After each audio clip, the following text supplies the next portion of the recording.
సమయం ఇచ్చిన వారి అందరికీ కూడా వందనాలు చెల్లించుకుంటున్నాం. ప్రభు అయిన యేసుక్రీస్తు నామమున యేసుక్రీస్తు కూడా ముందు వందనాలు చెల్లించుకుంటున్నాను. ఈరోజు ప్రత్యేకంగా మనం క్రిస్మస్ సీజన్కి వచ్చాం కాబట్టి లాస్ట్ టైం నేను స్టార్ గురించి చెప్పాను, నక్షత్రం గురించి చెప్పాను. నక్షత్రం, తూర్పు దేశపు జ్ఞానులు, ఈ రెండు సైమల్టేనియస్గా ఒకసారి ధ్యానించాలి. ఎందుకంటే రెండు ఒకే యొక్క అధ్యాయంలో మనకి కనిపిస్తాయి. కాబట్టి ఈరోజు నేను జ్ఞానుల గురించి యొక్క వర్తమానం తెలియజేస్తున్నాను. పరిశుద్ధ గ్రంథం నుంచి మత్తయి సువార్త 2వ అధ్యాయం మొదటి 2 వచనాలు చదువుకుందామండి. ఎవరన్నా త్వరగా తీసి చదివితే చదవగలిగిన వాళ్ళు చదవండి, లేకపోతే నేనే చదువుతాను. రాజైన హేరోదు దినములయందు యూదయ దేశ బెత్లెహేములో యేసు పుట్టిన పిమ్మట ఇదిగో తూర్పు దేశపు జ్ఞానులు ఎరుషలేమునకు వచ్చి యూదుల రాజుగా పుట్టినవాడు ఎక్కడ ఉన్నాడు, తూర్పు దిక్కున మేము ఆయన నక్షత్రం చూసి ఆయన పూజింపవచ్చితేమని అడిగారు. జ్ఞానులైన వారు వీరు ఎక్కడి నుంచి వచ్చారని దేవుని వాక్యం సెలవిస్తుందంటే, ఎక్కడి నుంచి వచ్చారండి? రెస్పాండ్ అవ్వాలి నాకు. ఎక్కడి నుంచి వచ్చారు? యేసు పుట్టిన పిమ్మట ఇదిగో ఏమ్మా తూర్పు దేశపు జ్ఞానులు, తూర్పు దేశం నుంచి వచ్చారు. ఇక్కడే వాక్యంలో ఉంది కదా, తూర్పు దేశపు జ్ఞానులు యెరూషలేముకు వచ్చారు. వారు యెరూషలేములో లేరు, యెరూషలేముకు వచ్చారనమాట. యెరూషలేం ప్రక్కనే బెత్లెహేం ఉంటుంది కాబట్టి వారు యెరూషలేంకి వచ్చారు. వాళ్ళు ఏమనుకున్నారు, హేరోదు రాజు, ఆయన రాజు కదా, ఇక్కడే పుట్టింటాడని వాళ్ళు జ్ఞానం చేత ముందు ఇక్కడికి వచ్చి అడుగుతారనమాట. వీళ్ళు అడగంగానే ఆయనకి గుండెల్లో రైళ్లు బయలుదేరుతాయి అనమాట. కలవరపడిపోయారని వాక్యం సెలవిస్తుంది కదా. ఆ వార్త విన్నప్పుడు హేరోదు కలవరపడ్డాడు. హేరోదుతో ఉన్న వారందరూ కూడా, ఆ యెరూషలేంలో ఉన్న వాళ్ళందరూ కూడా కలవరపడ్డారంట. ఈ వార్త వినంగానే యేసు ప్రభు పుట్టాడని జ్ఞానులు చెప్పంగానే వీరందరూ కలవరపడినట్లు మనం చూస్తున్నాం. అయితే తూర్పు దేశపు జ్ఞానులు అని వాక్యంలో సెలవిస్తుంది కదా, రెండవ లైన్లో ఉంటుంది కదా. రాజైన, మళ్ళీ ఎవరైనా చదవండి అమ్మా, మొదటి 2 వచనాలు. రాజైన హేరోదు, మత్తయి సువార్త 2వ అధ్యాయము మొదటి 2 వచనాలు.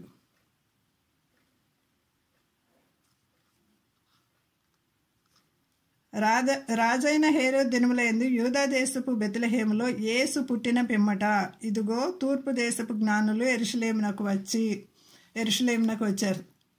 తూర్పు దేశం నుంచి ఎంతమంది జ్ఞానులు వచ్చారు? మనకు తెలిసినట్లుగా 3 జ్ఞానులు. కానీ కొన్ని అంటే బైబిల్లో లేని మాటలు కొన్ని అనేకమైనవి చరిత్ర చెప్తూ ఉంటుంది కదా. ఆ చరిత్రకారులు చెప్తారు ఇంకో జ్ఞాని కూడా వచ్చాడు వీళ్ళతో పాటు. బట్ ఆయన దారిని కనుక్కోలేక, ఆయన స్టార్ని చూడుకోకుండా ఆయన సొంత జ్ఞానంతోనో ఎంతో ప్రయాసపడి వచ్చాడంట. కానీ యేసు ప్రభుని దగ్గర వరకు రాలేకపోయాడంట. అయితే ఆయన తిరిగి ఎక్కడ అని వెతుక్కుంటూ వచ్చేవరకు ఆయనకి చాలా సమయం అయిపోయిందంట. ఆఖరికి కల్వరి దగ్గర కలుసుకున్నాడంట. కానీ ఆయన కూడా రక్షించబడినట్లుగా దేవుని వాక్యం అంటే చరిత్ర చెప్తుంది. ఇంకో జ్ఞాని కూడా ఉన్నాడు, ఆయన అక్కడ కల్వరి దగ్గర అంటే యేసు ప్రభు శిలువ దగ్గరికి వచ్చినప్పుడు అప్పుడు కలుసుకున్నాడు యేసు ప్రభుని. అంతకాలం పట్టింది ఆయన ప్రయాణం చేయడానికని ఇక చరిత్రకారులు చెప్తూ ఉంటారు అన్నమాట. వీరు ప్రయాణం చేసి రావడానికి ఎంతకాలం పట్టిందంటారు? సుమారుగా సంవత్సరం అని అంటారు, కొంతమంది 7 నెలలు అంటారు. అంటే వాళ్ళు ఒంటెల మీద వచ్చినట్లు మనకు తెలుసు కదా. మనం నాటికల్లో, డ్రామాల్లో కూడా చూస్తాం, స్కిట్స్ వేస్తూ ఉంటారు కదా వాటిల్లో. అయితే ఒంటెల మీద ప్రయాణం అంటే నాట్ ఈజీ ప్రయాణం, ఎంతో ప్రయాసంతో కూడినటువంటి ప్రయాణం. ఒంటెల మీద రావడం అంటే చాలా ప్రయాసం అండి. మనం ఇప్పుడు ఫ్లైట్లో వెళ్తున్నాము, అమెరికా కానీ ఏ దేశాలు అయినా సరే వితిన్ 24 అవర్స్లో లోకాన్ని చుట్టి వచ్చేస్తున్నాం. కానీ అప్పట్లో అలా వెళ్ళాలంటే నాట్ ఏ ఈజీ ప్రయాణం అనమాట. అప్పుడు రైళ్ళు లేవు, బస్సులు లేవు, ఫ్లైట్లు లేవు, ప్రయాణ సౌకర్యాలు ఏమీ లేవు. అప్పుడు అంతని ఒంటెలు, గుర్రాలు, గాడిదలు, ఇవే ప్రయాణ సౌకర్యాలు. అలా ఉండేవన్నమాట. పశువుల మీదే ఎడ్ల బండ్లు ఇట్లాంటివి ఉండేవన్నమాట. అలాంటి మీదే వెళ్ళేవాళ్ళు. అందుకని వారికి ఆ ఒంటెల మీద రావడానికి దారులు కూడా మామూలుగా మన రోడ్లలో ఉండేయా. ఇప్పుడు అమెరికా రోడ్లు చూస్తే ఒక ఆయన అన్నాడు కదా, ఒక పాస్ట్ గారు అమెరికా వెళ్ళి చూసి వచ్చిన తర్వాత, ఇస్తరు వేసుకుని మనం అన్నం తినక్కర్లేదు, రోడ్ల మీదే అన్నం వేసేసుకుని తినేయచ్చు, అంత నీట్గా ఉంటాయి అమెరికా రోడ్లో అని అన్నారు. అయితే అంత సాఫిస్టికేటెడ్ లైఫ్ ఇప్పుడు మనకి ఉంది. కానీ అప్పట్లో అలా లేదనమాట. అలా లేకోకుండా వాళ్ళు ఎంత కష్టమైన ప్రయాణం చేస్తారంటే, ఆ తూర్పు దేశం నుంచి వాళ్ళు ఏ దేశాల నుంచి వచ్చారంటే పర్షియా, అరేబియా, ఇంకా బబులోను, ఈ దేశాల నుంచి వచ్చారంట. పర్షియా, బబులోను, అరేబియా, ఈ దేశాల నుంచి వచ్చిన వారు అనమాట. వీళ్ళు ముగ్గురు ఆ యొక్క నక్షత్రాన్ని చూసుకుంటూ వచ్చారు. తర్వాత ఏమైందంటే, వీళ్ళు వచ్చినప్పుడు డైరెక్ట్గా వీళ్ళు బలవంతులండి. డైరెక్ట్గా వీళ్ళనే అడుగుతారు. ఎవరిని? రాజుని అడుగుతారు, హేరోదు రాజుని అడుగుతారు. వీళ్ళు ఒక పక్కన శాస్త్రవేత్తలు, వీళ్ళు మంచి తెలివిగల వాళ్ళు, ఆస్ట్రోనట్స్ అని అంటారు అనమాట. శాస్త్రవేత్తలు, మంచి పెద్ద చదువులు చదివిన వాళ్ళు, బలవంతులు, రాజవంశీయులు, అన్ని క్వాలిఫికేషన్స్ ఉన్నాయండి. అలాంటి వారికే యేసు ప్రభు కావాల్సి వచ్చారే. మరి నీకు నాకు అవసరం లేదా యేసు ప్రభు? యేసు ప్రభు కావాలి, యేసు ప్రభుని నమ్ముకున్నాం అంటున్నాం, కానీ ఆయన చిత్తాన్ని చేయట్లేదండి. వీళ్ళైతే వాళ్ళ ఒక లైఫ్నే సాక్రిఫైస్ చేసి వచ్చినట్లు వచ్చారండి. ఎన్నో కష్టాలు, ఎన్నో ఎదురు దెబ్బలు, వాళ్ళు త్యాగపూరితంగా వచ్చారండి. ఎంత బంగారం! వాళ్ళ ప్రయాణానికి సుమారుగా సంవత్సరం ప్రయాణానికి సరిపడేటువంటి ప్రయాణ సామాగ్రిని సిద్ధపరచుకుని వచ్చారు. ఇప్పుడు అమెరికా వాళ్ళు యుద్ధానికి వెళ్ళాలంటే, ఏదైనా దేశం మీదకి యుద్ధానికి వెళ్ళాలంటే 6 నెలలు సిద్ధపడతారంట. అమెరికా వాళ్ళకే 6 నెలలు పడితే మిగతా దేశాల కంట దగ్గర సంవత్సరం పడుతుందంట. ఇప్పుడు మన ఇండియా లాంటి, పాకిస్తాన్ లాంటి వాళ్ళు యుద్ధానికి సంసిద్ధం అవ్వాలంటే, ఆ దేశం మీదకి యుద్ధానికి వెళ్ళాలంటే ఇంత టైం పడుతుందంట సంసిద్ధం అవడానికి, ప్రయాణానికి సిద్ధపడడానికి. కానీ మన ఇజ్రాయెల్ కంట్రీకి అయితే వితిన్ 24 అవర్స్లో వాళ్ళు యుద్ధానికి సంసిద్ధంగా ఉంటారండి. ఎందుకంటే వాళ్ళు మొదటి నుంచి పాపం వాళ్ళకి ఆటంకాలే కదా. ఐగుప్తు నుంచి వచ్చింది మొదలు, వాళ్ళు కానానికి వెళ్లే మొదలు 40 సంవత్సరాల్లో ఆ ప్రయాణంలో కూడా వారికి ఎదురు దెబ్బలే. ఎందుకంటే వాళ్ళు కష్టాల్లో నుంచి అనుభవ జ్ఞానాన్ని నేర్చుకున్నారండి. మనం కూడా ప్రతి క్రైస్తవుడు కూడాని, ప్రతి విశ్వాసి కూడాని ఇశ్రాయేల్కి పోల్చబడి ఉంటుందన్నమాట. ఆనాడు ఇశ్రాయేల్ దేవుడు యాకోబు దేవుడు అని మనం చెప్పి మనం ప్రార్థన చేస్తూ ఉంటాం కదా. ఇప్పుడు మన దేవుడు, మనం ఇశ్రాయేలు లాగా అనమాట. కాబట్టి మనము ఒక సైనికుని వల్లే ఉండాలండి. మనం సైనికుని వల్లే ఉండాలి. ఈ యొక్క జ్ఞానులు, బలవంతులు, జ్ఞానవంతులు, మరియు శక్తివంతులు, త్యాగపూరితమైన ఎన్నో క్వాలిఫికేషన్స్ ఉన్నాయండి. జ్ఞానుల గురించి చెప్పాలంటే చాలా పెద్ద లెసన్ ఉంటుందండి. మరి మనం ఈరోజు కొన్ని మాటలు జ్ఞానుల గురించి తెలుసుకుందాము. అందుకే దేవుని వాక్యంలో ఒక మాట నాకు గుర్తుకొస్తుంది. 2 తిమోతి పత్రిక 2వ అధ్యాయం 2వ వచనంలో మొదటి వచనం నుంచి చూద్దాము. మనం ఎలా ఉండాలంట? సైనికుల వల్లే ఉండాలి. ఆ జ్ఞానులు అలాంటి వారే అనమాట. అన్ని విధాల ఆల్ రౌండర్స్ అని చెప్పవచ్చు అనమాట. ఒకసారి రండి చూద్దాము. 2 తిమోతి పత్రిక 2వ అధ్యాయము మొదటి 2 వచనాలు చదవండి త్వరగా. ఎవరైనా మీనా ఉన్నా అమ్మా అవైలబుల్గా? నా కుమారుడా, యేసు క్రీస్తు నందున్న కృప చేత బలవంతుడవు కమ్ము. నీవు అనేక సాక్షుల ఎదుట నా వలన విన్న సంగతులను ఇతరులకు బోధించుటకు సామర్థ్యము గల నమ్మకమైన మనుష్యులకు అప్పగింపుము. ఇంకా చదవమ్మా. క్రీస్తు యేసు మంచి సైనికుల వలె నాతో కూడా శ్రమను అనుభవించుము. సైనికుడైన వాడు యుద్ధమునకు పోవునప్పుడు తన్ను దండులో చేర్చుకొనిన వారిని సంతోష పెట్టవలెనని ఈ జీవన వ్యాపారములలో చిక్కుకొనను. మరియు జటి అనేవాడు పోరాడినప్పుడు నియమ ప్రకారము పోరాడకుంటే వానికి కిరీటము దొరకదు. మనము జీవ కిరీటం పొందాలంటే ఎన్నో కిరీటాలు ఉన్నాయండి బైబిల్ గ్రంథంలో. సో అసలు చాలా చాలా చక్కని కిరీటాలు ఉన్నాయండి. ఆ కిరీటాలు మనం పొందుకోవాలంటే మామూలుగా దొరకవండి. మామూలుగా దొరకవు అవి. మామూలు మన డిగ్రీలు కానీ, మన యొక్క పెద్ద పెద్ద చదువులు కానీ ఈ కిరీటాలు పొందుకోవడానికి ఏం పని చేయవండి. ఈ డిగ్రీలు, ఒక సేవకులు మీరేం చదువుకున్నారని, ఆయనకి పెద్ద డిగ్రీలు లేవన్నమాట. ఆయన ఫారెన్ వెళ్ళినప్పుడు మీరేం చదువుకున్నారని అంటే పరిశుద్ధ గ్రంథాన్నే చదివానండి అంటారు. అవునా అని అనేసి వాళ్ళు ఎంతో ఆశ్చర్యపోతారండి. దీనికి మించినటువంటి చదువు ఇంకోటి లేనే లేదండి. వారు ఎంతో చదువుకుని వచ్చి ఉన్నారు, వారికి ఎంతో పాండిత్యం ఉంది. బట్ దీనికి మించినటువంటి ఈ బైబిల్ గ్రంథానికి, ఈ బైబిల్ గ్రంథరాజు సుగంధం అంటారండి. ఈ సుగంధానికి మించినటువంటి గ్రంథం లేదు. నువ్వు PhD చేయి, ఇంకా దానిపైన ఇంకో 10 PhDలు చెయ్యి, మళ్ళా తర్వాత ఈ యొక్క బైబిల్ దగ్గరికే రావాల్సిందేనండి. మరి మనం చూస్తున్నాం కదా, ఎంతో క్వాలిఫైడ్, ఎంతో సైంటిస్టులు కూడాని ఇప్పుడు ఈ జీవ గ్రంథం దగ్గరికే వచ్చి దీనికి మించినటువంటి గ్రంథం లేదండి. అంతకన్నా మించినటువంటి మనకి లైవ్ ఎగ్జాంపుల్ ఏంటంటే సొలొమోను గారు ఎన్నో యొక్క శాస్త్రాలు చదివేశారు ఆయన. వృక్ష శాస్త్రం అని, గణిత శాస్త్రం అని, ఆ శాస్త్రం, ఈ శాస్త్రం, భౌతిక శాస్త్రం అని, జువాలజీ, ఎన్నో శాస్త్రాలు చదివారండి. ఆ జ్ఞానంలో పండిపోయి ఉన్నారండి. జ్ఞానంలో పండిపోయి ఉన్నవారు లాస్ట్కి వచ్చి ఏమంటున్నారు, ఆయన వ్యర్థం సమస్తము వ్యర్థమే, దీనికన్నా మించింది ఇంకేమీ లేదండి. కాబట్టి ఈ యొక్క జ్ఞానుల వల్లే మనము బలవంతులుగా ఉండాలి, ప్రభువులో బలవంతులుగా ఉండాలి. ఇశ్రాయేలీయులు ఆ యొక్క యుద్ధానికి 1 డేలో ఏ విధంగా సిద్ధపడి యుద్ధానికి వెళ్తారు, మిగతా వాళ్ళకి ప్రిపేర్ అవ్వాలంటే 1 year పడుతుందంట, 365 రోజులు. వారికి 1 రోజు చాలంటండి. మరి మనకి మళ్ళీ ఇశ్రాయేల్ గురించి మాట వచ్చింది కాబట్టి చెప్తున్నాను నేను. నాకు ఇశ్రాయేల్ గురించి అనేకమైనటువంటి సంగతులు నేను ఎన్నో బుక్స్లో రాసుకున్నానండి. ఎన్నో ప్రవచనాలు ఎలాగ నెరవేర్పు దేవుడు వారికి ఎంత తోడుగా ఉండి నడిపించాడో. ఫస్ట్ సొలొమోను కట్టినటువంటి మందిరాన్ని కూల్చేశారు కదండి. దాని తర్వాత వారు చెరకు వెళ్ళిపోతారు కదా, బబులోను చెరకు వెళ్ళిపోయి 70 సంవత్సరాల తర్వాత తిరిగి వస్తారు కదా, అప్పుడు ఇంకొక మందిరాన్ని కట్టుకుంటారు అనమాట, 2వ మందిరాన్ని కట్టుకుంటారు. దాని తర్వాత అది కూడా శిథిలమైపోతుందండి. ఆ శిథిలమైపోయిన తర్వాత అప్పుడు హేరోదు కాలంలోనే ఆ మందిరం హేరోదు చాలా బాగా కట్టిస్తాడు అనమాట. అంటే రిచువల్స్ ఉన్నాయి కానీ స్పిరిచువాలిటీ లేదనమాట హేరోదు దగ్గర.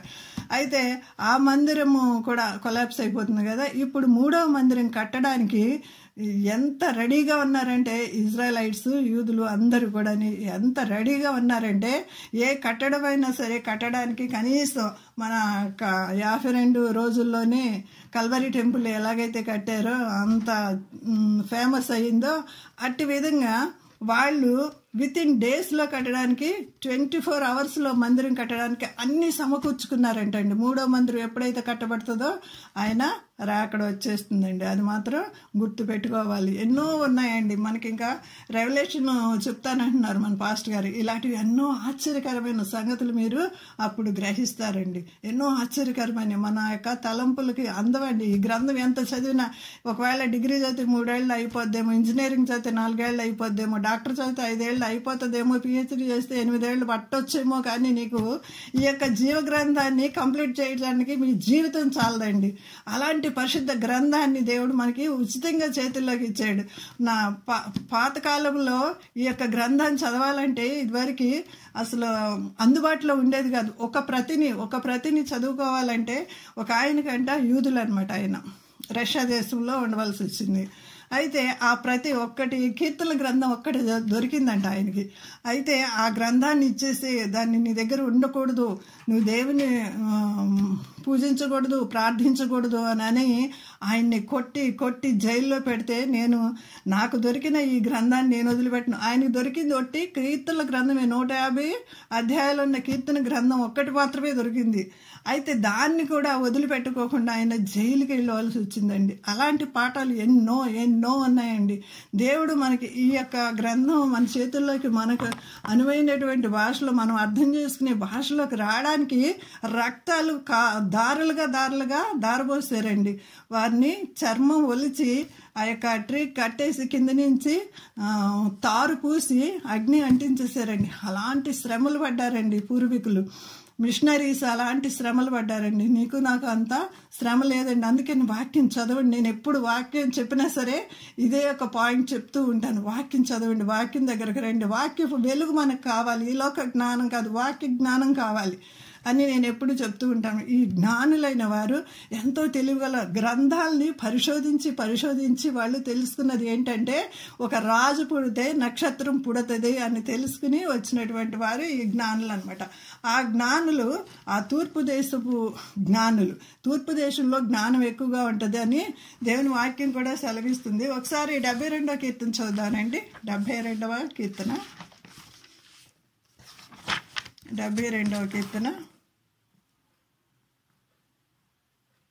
10వ వచనం. 10 అండి. ఎస్ 10. రాజులు ద్వీపముల రాజులు కప్పము చెల్లించుదురు. షేబా రాజులను కానుకలు తీసుకుని వచ్చెదరు. రాజులందరూ అతనికి నమస్కారము చేసెదరు, అన్యజనులందరూ అతన్ని సేవించెదరు. చాలమ్మా చాలు. తర్షీషు రాజులంట వీళ్ళు, షేబాదేశపు రాజులంట. వీళ్ళందరూ కూడా కానుకలు తీసుకుని వచ్చారంట. రాజులందరూ అతనికి నమస్కారం చేశారండి. వీళ్ళు రాజులు లాంటి వాళ్ళు అనమాట. దేశం దేశాలు దాటి వచ్చి ఇంత శ్రమతోటి అంత ప్రయాసపడ్డారు కదండి ప్రభువుని పూజించడానికి. నీకు నాకు ఏమైనా శ్రమ ఉందండి? హ్యాపీగా ఏసీ రూమ్లో కూర్చుని వాక్యం చదువుకోమంటే మనము వాట్సాప్లు చూస్తామా, ఇంకేవేవో చూస్తామా, లేకపోతే టైం పాస్ చేస్తామా, ఫోనుల్లో ఫ్రెండ్స్తో మాట్లాడతామా, ఎన్నో ఉంటాయండి. మనకి అర్థం కావటం లేదు. ఇది అనుభవించిన వాళ్ళకే అర్థమవుతుందండి. హృదయమార అనుభవించిన వాళ్ళకే అర్థమవుతుంది. ఒక అబద్ధం మాట్లాడాలంటే నువ్వు గజగజ వణకాలండి. నిజమైన క్రైస్తవుడు అయితే ఈజీగా మాట్లాడేస్తారండి. చాలా తప్పండి. మనం ఇంకెంతో నేర్చుకోవాలండి. బైబిల్ గ్రంథాన్ని మనం పట్టుకుని తిరుగుతున్నామంటే 10 మంది మనల్ని చూస్తారు, వీళ్ళలో ఎక్కడ తప్పు ఉందా వెతుకుదామా అని. అలా ఉండకూడదండి. మనం దేవుని గ్రంథాన్ని, దేవుని సేవించే వారము ఈ జ్ఞానుల్లాగా మనం త్యాగపూరితమైన జీవితాలుగా అనేకుల్ని దేవుని దగ్గరకు తీసుకొచ్చే వాళ్ళలాగా, నక్షత్రాన్ని చూడగలిగే వాళ్ళలాగా. ప్రభునే చూశారండి, ఆయన నక్షత్రము. అది చూసింది ప్రభువునే. వచ్చి ఎంత సాగిలపడి ఎంత నమస్కరిస్తారు. ఈ యొక్క హేరోద్ దగ్గరికి మళ్ళా వద్దాం రండి. చెప్తా ఉంటే నాకు సమయం చాలా గంటలైనా వెళ్ళిపోతాయి, ఎన్నో గంటలు గడిచిపోతాయి. నేను చెప్తా ఉంటే నాకు చూపబడిన సమయం కొంచెమే కాబట్టి ఇక్కడికి వద్దాం రండి. ఏమంటున్నాడు? తూర్పు దేశము నుంచి వచ్చిన జ్ఞానులు యెరూషలేమునకు వచ్చి, యూదుల రాజుగా పుట్టినవాడు ఎక్కడ ఉన్నాడు? తూర్పు దిక్కున మేము ఆయన నక్షత్రమును చూచి ఆయన్ను పూజింపవచ్చుమని చెప్పారండి. హేరోదు రాజు ఈ సంగతి వినినప్పుడు అతడును అతనితో కూడా యెరూషలేము వారందరూ కలవరపడిరి. ఎవరెవరు కలవరపడ్డారు? యెరూషలేములో ఉన్న వారందరూ కూడా కలవరపడ్డారండి. కాబట్టి రాజు ప్రధాన యాజకులను, ప్రజల్లో ఉండు శాస్త్రులను అందరూ సమకూర్చి క్రీస్తు ఎక్కడ పుట్టినని వారిని అడిగాను. అందరినీ, ఆయన దగ్గర ఉంటారు కదండి ప్రధాన యాజకులు, శాస్త్రులు, పరిసయ్యులు, ఎంతోమంది ఉంటారు కదా, బాగా జ్ఞానం కలిగిన వారు. ఇంకా వారికి తిరుగులేదనమాట. అలాంటి వారిని అందరినీ పిలిపించి యూదుల రాజుగా పుట్టినవాడు ఎక్కడ, క్రీస్తు ఎక్కడ పుట్టినని వారిని అడిగారు. వారిని అందరినీ అడిగి ఈయన తెలుసుకున్నప్పుడు వాళ్ళు జ్ఞానవంతులు, అంటే ఆయన క్రింద ఉన్నటువంటి జ్ఞానవంతులు ఏమని చెప్తున్నారంటే, యూదయ దేశం బెత్లెహేమ, నువ్వు యూదా ప్రజలు ఎంత మాత్రమూ అల్పమైన దాని కాదు. ఇశ్రాయేలును నా రాజు, నా ప్రజలను పాలించు అధిపతి నీలో నుండి వచ్చును అని ప్రవక్త ద్వారా రాయబడి ఉన్నదని చెప్పారంట వాళ్ళు. ఈ విధంగా ముందే రాయబడి ఉందండి, ప్రభు పుడతాడు ఇలాగా అని. ఈ మాట ఎక్కడి నుంచి తీసుకున్నారంటే మీకా గ్రంథము 5:2 ఒకసారి చూద్దామా. మీకా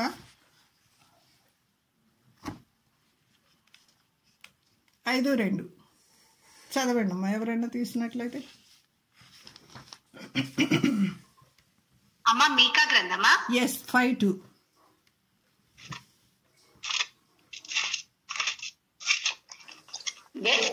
బెత్లెహేము ఎఫ్రాతన యూదవారు కుటుంబంలో నీవు స్వల్ప బ్రాహ్మణైన నా కొరకు ఇశ్రాయేలు ఏలబోవాడు నీలో నుండి వచ్చును.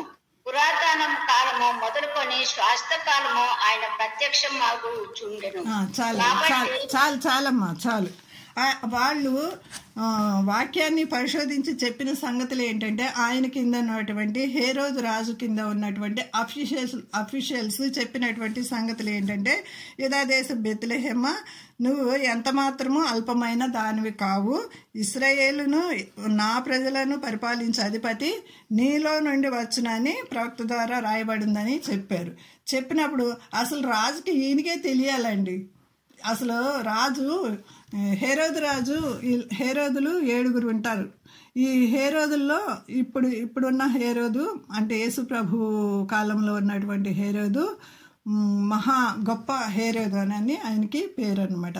ఈ హేరోదు అసలు తూర్పు దేశపు జ్ఞానులు వచ్చి యూదుల రాజుగా పుట్టినవాడు ఎక్కడున్నాడని వచ్చి ఈయన అడిగినప్పుడు, అసలు దేవుడే మా కొరకు పుట్టినాడా, మెస్సయ్య పుట్టినాడా అని లేఖనాలు అన్నీ ఎరిగిన వాడే ఉండి అసలు రక్షకుడు ఉదయించినాడంట, మన కొరకు పరమ రక్షకుడు ఉదయించినాడంట అని పాడవలసింది పోయి ఏం చేస్తున్నాడంటే, మీరు వెళ్ళి ఆయన్ని చూసిరండి, వెళ్ళి చూసి వచ్చిన తర్వాత నాకు కబురు చెప్పండి, నేను కూడా వెళ్ళి ఆయన్ని పూజిస్తాను అని చెప్తాడు. అంటే ఆయనకి ముందు సీట్ కావాలి. ఈ హేరోదులు ఎవరిని కూడా విడిచిపెట్టరండి, సొంత బిడ్డలను కూడా విడిచిపెట్టరు, సీట్ మాత్రమే కావాలి, రాజుగా నేను మాత్రమే ఉండాలని అనేక చరిత్రలు చెబుతున్నాయి. మహాక్రూరుడు హేరోదు గురించి మనం చెప్పినట్లయితే ఇతను మహా మోసగాడు, మహాక్రూరుడు. అయితే ఈ నా నోటితో ఒకటి పలికాడు, నొసలతో ఎక్కిరించాడు. సామెత ఉంటుంది, మా ఆంధ్ర వాళ్ళు చెప్తారు, నోటితో పలికేది ఒకటి, నొసలు ఎక్కిరించేది ఒకటి అని అంట. నోటితో ఏమని పలికాడంటే, నేను కూడా వస్తాను, తీతీ మాటలు చెప్తారండి. హృదయంలో అంతరంగాల్ని పరిశోధించేవాడు ఒకడున్నాడని ఆయన ఎరగక ఈ నోటితో ఏదో చెప్పేశాడు అనమాట. ఈ లోపల ఉన్నదంతా కుళ్ళు కుతంత్రం అని అనమాట. అయితే ఏమైంది మీకు తెలుసు కదండి, 2 సంవత్సరాల లోపు ఉన్నటువంటి మగ పిల్లలందరినీ వధించేసాడండి, చంపేశాడు. మనకు తెలుసు కదా, భయంకరమైనటువంటి వధ జరుగుతుంది.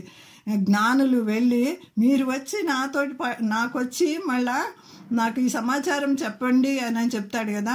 కానీ దేవుడు జ్ఞానులకి మళ్ళా మీరు ఈ త్రోవని వెళ్ళొద్దు, మీరు ఈ త్రోవని వెళ్ళండి అని జ్ఞానులకి దేవుడు ప్రత్యక్షమై చెప్పి హేరోదు దగ్గరికి రాకుండా వేరే దేశానికి వెళ్ళిపోతారు. కొంతకాలం చూసిన తర్వాత హేరోదుకి అర్థమైపోతుంది, జ్ఞానులు వచ్చి నాకు చెప్పలేదు సమాచారం అనేసి. ఇంకా ఆయన కూడా పరిశీలనగా ఈయన దగ్గర ఉంటారు కదా, పెద్ద పెద్ద బుర్రలు గల వాళ్ళు, వాళ్ళతోటి పరిశీలనగా కనుక్కున్నాడు కదా. అయితే 2 సంవత్సరాల లోపు పిల్లల్ని చంపేయమని, అంటే అప్పటికి ఆయనకి ఈ సమాచారం తెలిసి 1 year అయిపోయి ఉంటుంది అనమాట.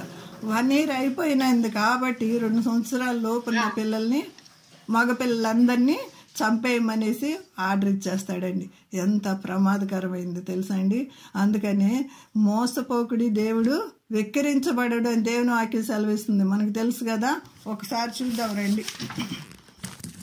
గలతీ పత్రిక 6వ అధ్యాయం 7వ వచనం. గలతీ 6:7.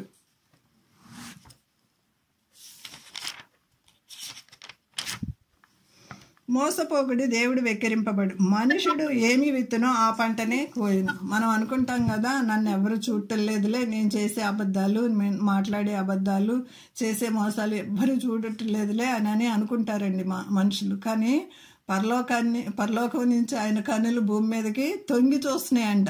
నీతివంతుల్ని అనీతివంతుల్ని ఆయన తొంగి చూస్తూనే ఉన్నాడండి. ఆయనకి మరుగైనది ఏదీ లేదు, ఆయన కన్నులకు అన్నీ స్పష్టంగానే కనిపిస్తున్నాయి. మరి చూసారా, లాజరు విషయంలో మనకి తెలుసు కదా, అబ్రహాము విషయంలో అబ్రహాంతో అక్కడ ఉన్నటువంటి దేవుడు మాట్లాడుతూ ఉన్నాడు. పాతాళం కూడా ఆయనకు మరుగు లేదంటే సామెతల గ్రంథంలో మనకి దేవుని వాక్యం సెలవిస్తుంది. పాతాళం కూడా ఆయనకి, పాతాళం లోపల ఏముందో కూడా ఆయన చూడగలరంట. మరి అంత చూడగలిగిన ఆయన నీ హృదయాన్ని నా హృదయాన్ని స్కాన్ చేయలేరా?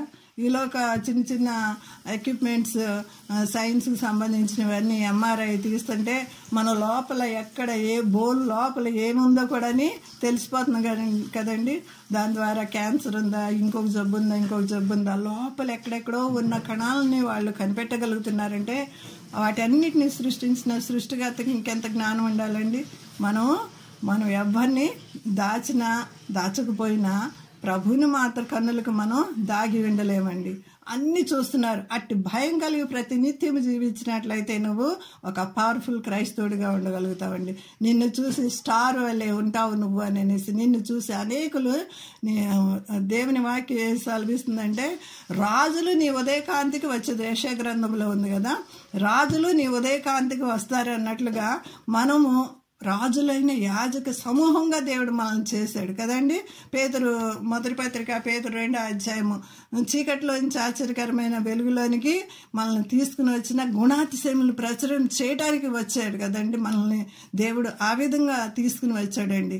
ఆయన యొక్క గుణాతిశయములు ప్రచురణ చేసేవారుగా మనల్ని చేశాడు. కాబట్టి మనము దేవుని చూపించాలండి. ఇంకొక మాట చూసుకుని మనం ముగించుకుందాం, నా సమయం అయిపోతుంది కాబట్టి మనం ముగించుకుందాము. ఒక మాట, మత్తయి సువార్త ఇదే అధ్యాయంలో, మత్తయి సువార్త 9:10, 2:9-10, 2వ అధ్యాయము 9-10 వచనాలు. వారు రాజు మాట విని బయలుదేరిపోచుండగా ఇదిగో తూర్పు దేశంలో వారు చూసిన నక్షత్రము ఆ శిశువు ఉండిన చోటికి మీదుగా వచ్చి నిలిచి వరకు వారికి ముందుగా నడిచెను. అయితే వీరు బెత్లెహేంలో పుట్టింది కదా ఆ యొక్క నక్షత్రము. ఆ బెత్లెహేం నుంచి వీరు ఇంకొక ఇంటిలోకి వచ్చేస్తారండి. యేసు ప్రభుని ఒక ఇంటిలో పెట్టినట్లుగా మనం చూస్తాం కదా. అక్కడి నుంచి ఇక్కడికి వారికి దారి చూపిస్తుందండి. వారు ఆ నక్షత్రం చూసి అత్యానంద భరితులై ఇంటిలోనికి వచ్చి తల్లి అయిన మరియను ఆయన శిశువుని చూసి సాగిలపడి ఆయనను పూజించి తమ పెట్టెలు విప్పి బంగారు సాంబ్రాణి బోళం కానుకలు ఈ మూడిటి గురించి చెప్తాను ఇంకొక రోజు, చాలా విపులంగా చెప్తాను. ఏంటి అంటే బంగారు సాంబ్రాణి బోళము ఈ మూడిటి గురించి వేరే సబ్జెక్ట్ నేను తీసుకుంటాను. మీ అందరికీ తెలిసిందే, బట్ నేను ఇంకా కొంచెం లోతుగా ధ్యానిస్తాను. మా అత్త సిస్టర్ ఎంత ఎంకరేజ్ చేస్తూ ఉంటారంటే సిస్టర్ ఎన్నో లోతైన మర్మాలు చెప్తూ ఉంటారని నాకు ఆ మాట ఒక టానిక్ లాగా ఉపయోగపడుతూ ఉంటుంది అనమాట. అయితే వీరు ప్రభుని చూసినప్పుడు అంట అత్యానంద భరితులైపోయారంటండి. అత్యానంద భరితులైపోయారంట. అట్లా ఉండాలండి మనం కూడా. చెరసాల్లో వేసిన కష్టాలు వచ్చినా నష్టాలు వచ్చినా పౌలుసీలు చూడండి ఎంత భయంకరమైనటువంటి కొట్టి తిట్టి బండలు వేసి చెరసాల్లో పడేసినా సరే వాళ్ళు పాటలు పాడుతున్నారు. మా దేవుని వాక్యం ఏమి సెలవిస్తుంది? ఎవరైనా సంతోషంగా ఉన్నారా పాటలు పాడండి కదండి. మరి వారు సంతోషంగా ఉండబట్టే పాటలు పాడుతున్నారు. దేవుని బిడ్డలమైన మనం కూడా సంతోషంగా ఉండాలి. యాకోబు పత్రిక 1వ అధ్యాయం 3వ వచనంలో కూడా ఒక మాట ఉంటుంది, మీకు శ్రమలు కలిగినప్పుడంట ఇది మహానందం. ఒకసారి చదవమ్మా, ఎవరన్నా తీసినట్లయితే చదవండి. యాకోబు పత్రిక 1:3 శ్రమలు కలిగినప్పుడంట మహానందముగా ఎంచుకోవాలంట. చదవండి ఎవరైనా ఆ మాటలు. 1:3 అండి. Yes yes.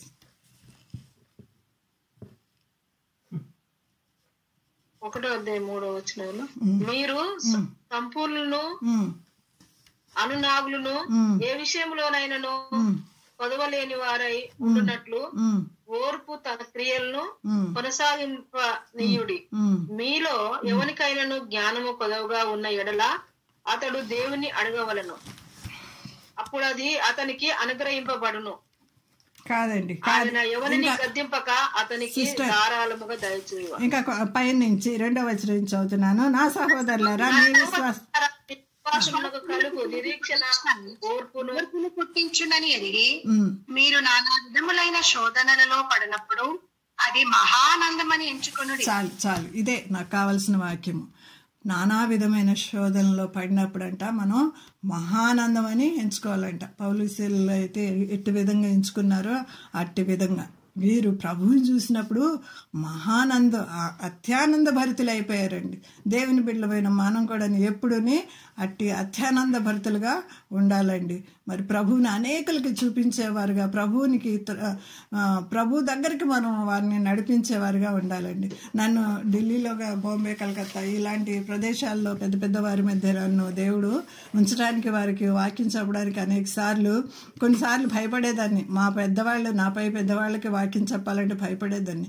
అయితే వారు అనేవాళ్ళు వారిని నేను చర్చకు నడిపించేదాన్ని. అంటే ఎప్పుడన్నా రండి, ఒక్కసారి రండి, ఈ పలానా పాస్ట్ గారని మా యొక్క ఫాదర్ గారు, వాళ్ళు ఫాదర్ అంటారు అనమాట అక్కడ ఉన్నవాళ్ళు. అయితే మా ఫాదర్ గారు ఒక చక్కని వాక్యం చెప్తారు, ఒక్కసారి రండి అని అలా రిక్వెస్ట్ చేసినప్పుడు పెద్ద పెద్దవారు కూడా నాతో పాటు వచ్చేవారు అనమాట. వచ్చి వాక్యం విన్నప్పుడు వాళ్ళు అనేవారు, మీరు ఇన్నిసార్లు మీ మాట విని మేము చర్చ్కి వచ్చాం కదా, ఒక్కసారి మా పూజకు రండి అనేవాళ్ళు. మీరు ఏదన్నా అడగండి, నా ప్రాణం అన్నా ఇమ్మనండి, కానీ నేను అక్కడికైతే రాలేనని.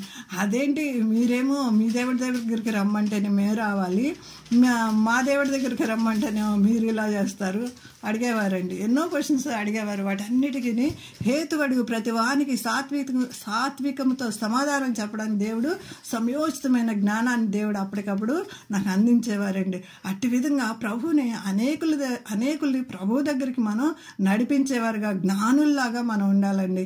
మన ఇంట్లో కూడా జ్ఞానంగా సంసారం చేయాలండి, జ్ఞానంగా మీరు నడుచుకోవాలని లేడీస్ గురించి అనేక వాక్యాలు ఉంటాయి కదండి. జ్ఞానముతో వారితో కాపురం చేయడి అని పేతురుపత్రికలో కూడా ఉందండి. బలహీనమైన ఘటమని ఎంచి జ్ఞానంతో కాపురం చేయండి లేడీస్తో కూడా. మీరు కూడా జ్ఞానవంతులు ఇల్లు కట్టుకుంటారు. జ్ఞానవంతురాలు తన ఇల్లుని కట్టుకును.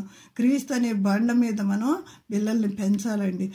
పిల్లల్ని పెంచాలి, అనేకుల్ని క్రీస్తు దగ్గరికి తీసుకురావాలి. అట్టి విధంగా జ్ఞానుల వల్లే మనము అనేకులకి త్రోవ చూపేవారిగా, అలాగా జ్ఞానవంతులుగా మనం మన కుటుంబాల్లో నడుచుకున్నట్లయితే, మన సంఘాల్లో నడుచుకున్నట్లయితే అనేకుల్ని ప్రభు యొద్దకు మనం నడిపించగలుగుతాము. ఇంకా లోతైన మర్మాలు ఇంకా దేవుని చిత్తమైతే ఇంకొకసారి నాకు సమయం ఉన్నట్లయితే ఇంకా వివరంగా చెప్తాను. సమయం అయిపోయింది కాబట్టి ఈ పాఠ్యాన్ని మనం ఇంతటితో ముగించుకుందాం. దేవుని కృప మనందరికీ తోడైండును గాక. ఆమేన్.